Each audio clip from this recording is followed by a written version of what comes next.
역대하 35장 20절부터 27절까지 말씀입니다. 요시야가 전쟁에서 죽음을 당하는 그런 내용으로 되어 있습니다. 자, 이제 첫째는 이제 느고의 침공입니다. 역대하 35장 20절부터 21절. 이 모든 일 후 곧 요시야가 성전을 정돈하기를 마친 후에 애굽 왕 느고가 유브라데 강가에 갈그미스를 치러 올라왔으므로 요시야가 나가서 방비하였더니 느고가 요시야에게 사신을 보내어 이르되 유다 왕이여 내가 그대와 무슨 관계가 있느냐 내가 오늘 그대를 치려는 것이 아니요 나와 더불어 싸우는 족속을 치려는 것이라 하나님이 나에게 명령하사 속히 하라 하셨은즉 하나님이 나와 함께 계시니 그대는 하나님을 거스르지 말라 그대를 멸하실까 하노라 하나. 자, 이 모든 일 후는 이제 그 성전 정화를 끝내고 유월절 제사를 지내고 그다음에 치상 개혁을 마무리한 때입니다. 그래서 요시야 왕이 26살에 가장 아름다운 가장 위대한 유월절을 제사를 지냈죠. 그리고 이제 13년이 지난 후에 그러니까 앞에 있는 그 말씀, 6월절 그 지키는 말씀으로부터 이제 13년이 지난 때입니다. 그래서 요시야 왕이 39세 때고 BC 609년 때 이릅니다. 이때 이제 이집트 왕 느고가 유브라데 강변에 있는 그 갈그미스 성읍으로 침공을 한 거예요. 그래서 이 이집트 왕 느고가 하는 얘기예요. 당신을 침공하려고 공격하려고 이 땅을 뺏으려고 온 것이 아니라 자기와 싸우는 민족을 그 공격하기 위해서 그렇다 이렇게 얘기를 해요. 그래서 이게 무슨 얘기냐면은 BC 612년에 이 바벨론과 아수르와의 전쟁에서 아수르가 패배를 합니다. 패배하고 니느웨성 그 자기 수도를 뺏겨가지고 후퇴를 했어요. 후퇴를 해가지고 이제 후퇴를 했는데 이 바벨론이 완전히 이제 그 아수르를 완전히 무너뜨리려고 완전 멸망시키려고 다시 공격해 온 거예요. 그래서 그게 이제 BC 609년입니다. 그래서 갈그미스로 이제 후퇴를 했는데 거기에서 이제 갈그미스를 침공해가지고 완전히 멸망을 시키려고 하는 거예요. 그런데 이제 이집트 왕 느고는 어떤 입장이냐면 이 바벨론이 이기면 이제 바벨론과 싸워야 되는 거예요. 바벨론하고 원수니까.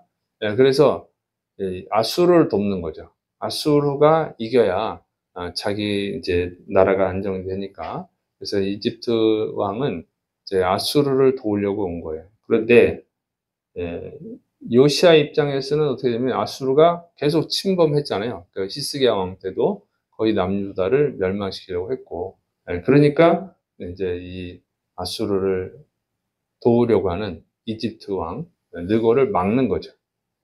아수르를 못 돕게 하는 거예요. 못 돕게 하면 바벨론이 아수르를 멸망시키겠죠.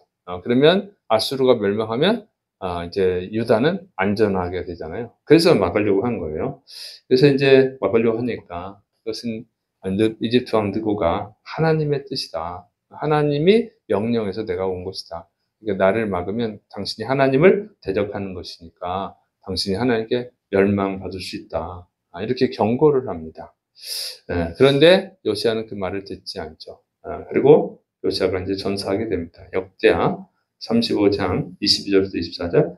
요시야가 몸을 돌이켜 떠나기를 싫어하고 오히려 변장하고 그와 싸우고자 하여 하나님의 입에서 나온 느고의 말을 듣지 아니하고 묵깃도 골짜기에 이르러 싸울 때에 활 쏘는 자가 요시야 왕을 쏜지라.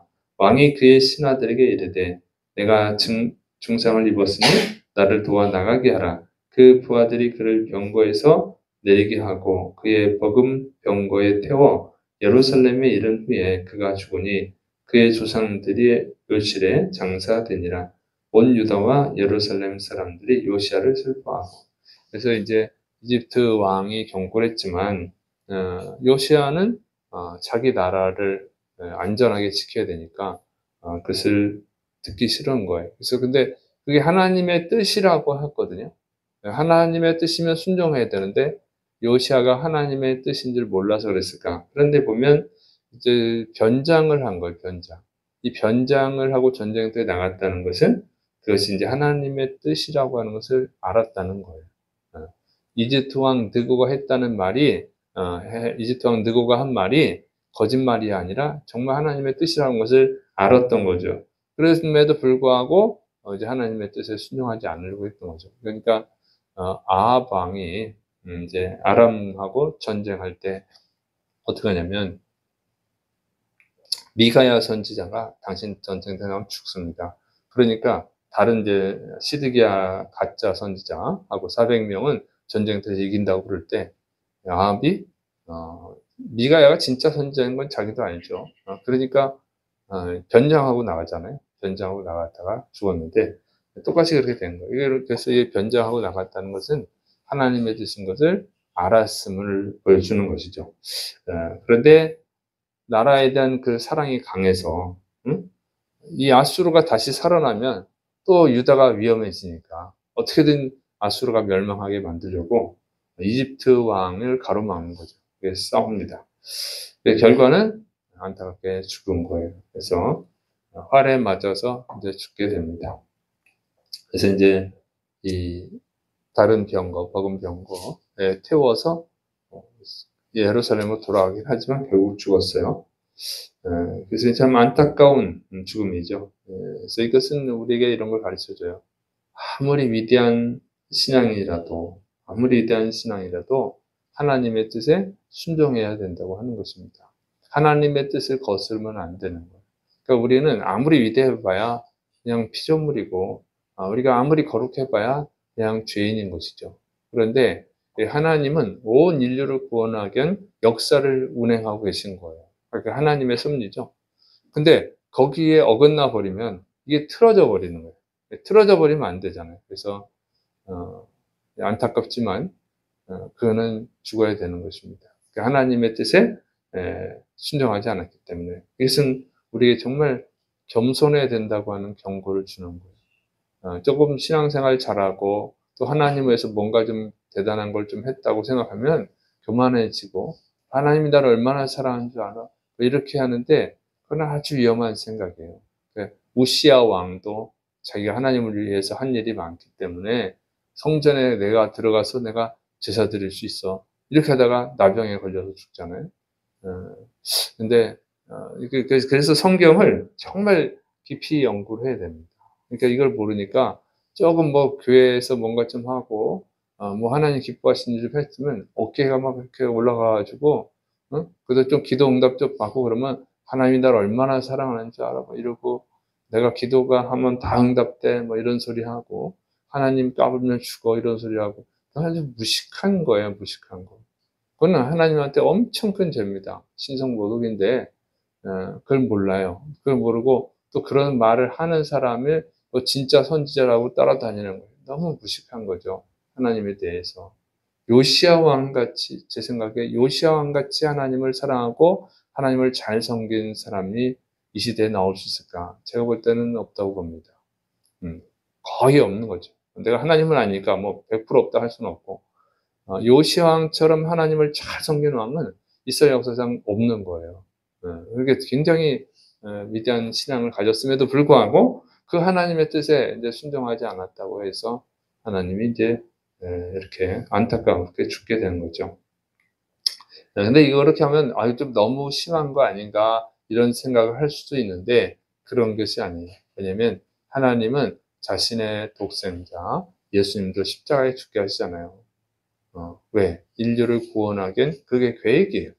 하나님의 그 계획 속에 있는 거예요. 그 구속 섭리죠. 그래서 인간을 구원하기 위해서는 하나님의 아들도 그것을 벗어날 수 없는 거예요. 그래서 나의 원대로 마시고 이 잔을 내게서 옮기시옵소서. 그렇지만 예수님이 나의 원대로 하지 마시고 하나님의 원대로 하나님의 뜻대로 하시옵소서 이랬잖아요. 그래서 우리가 하나님의 뜻에 순종해야 되는 것이지 하나님을 이기려고 하면 안 되는 거예요. 아무리 내가 하나님께 사랑받는 사람이라 할지라도 그것은 불가능한 얘기입니다. 그렇게 하실 수도 없고 하나님 하셨어도 안 되는 거죠. 그러니까 항상 겸손해야 될 줄을 믿으시기 바랍니다. 자, 그 다음에 이제 요시야에 대한 애가입니다. 역대하 35장 25절부터 27절. 예레미야는 그를 위하여 애가를 지었으며 모든 노래하는 남자들과 여자들은 요시야를 슬피 노래하니 이스라엘의 규례가 되어 오늘까지 이르렀으며 그 가사는 애가 중에 기록되었더라.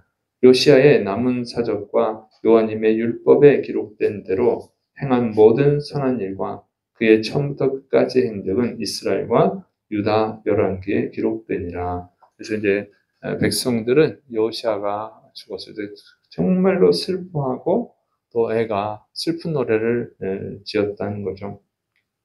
그래서 이렇게 여호시아는 짧은 인생을 살았지만 정말 위대한 인생을 살았습니다. 그래서 진정으로 하나님을 사랑하고 또 자기 백성을 사랑한 왕이죠. 그래서 거기에 대한 평가를 받는 거예요. 그래서 사람은 자기의 삶에 대한 평가를 반드시 받게 되어 있어요. 그래서 오래 살았느냐, 적게 살았느냐가 중요한 게 아니고 어떻게 살았느냐가 중요하죠. 어떻게 살았느냐.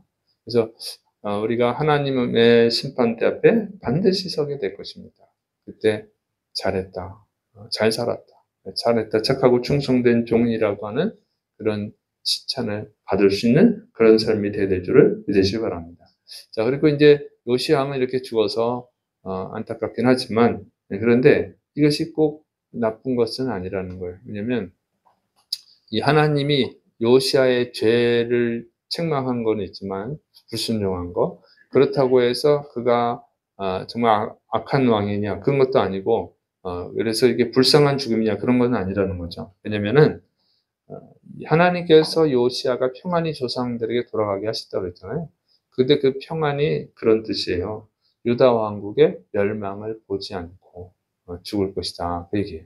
그래서 요시야가 만약에 살아가지고 유다가 완전히 멸망당하는 걸 본다고 하면 얼마나 비참하겠어요? 얼마나 헛수고가 되겠어요? 자신의 한 모든 일들이 안타깝게 끝나는 거잖아요. 근데 그거는 보지 않으셨다고 하는 거예요. 그래서 요시야가 충격받고 절망에 빠지지 않도록 이렇게 하나님이 요시야를 이렇게 은혜롭게 데려가셨다고 하는 것입니다. 그래서 요시야의 죽음은 하나님의 뜻에 불순종한 거에 대한 죽음도 있지만 요시야가 정말 이 남유다가 아주 그냥 멸망당하는 것을 보지 않게 하려고 하는 그런 하나님의 은혜라고 하는 것입니다.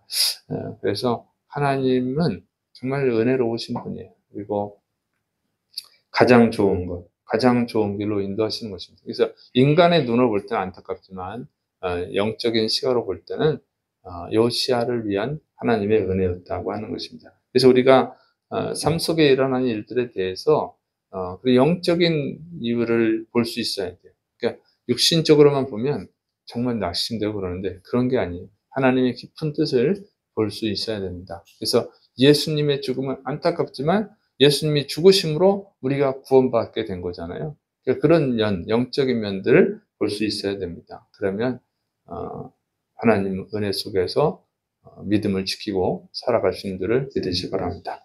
기도하겠습니다. 사랑이 많으신 하나님 아버지, 오늘도 말씀으로 우리를 깨우쳐 주시니 감사드립니다. 위대한 인생을 살았던 요시야, 그의 죽음을 모든 사람이 안타까워했습니다. 하나님, 우리가 하나님 앞에 설 때에 요시야처럼 칭찬받는 인생을, 하나님을 위한 인생을 살아갈 수 있도록 붙들어 주옵소서. 예수님의 이름으로 감사하며 기도드립니다. 아멘.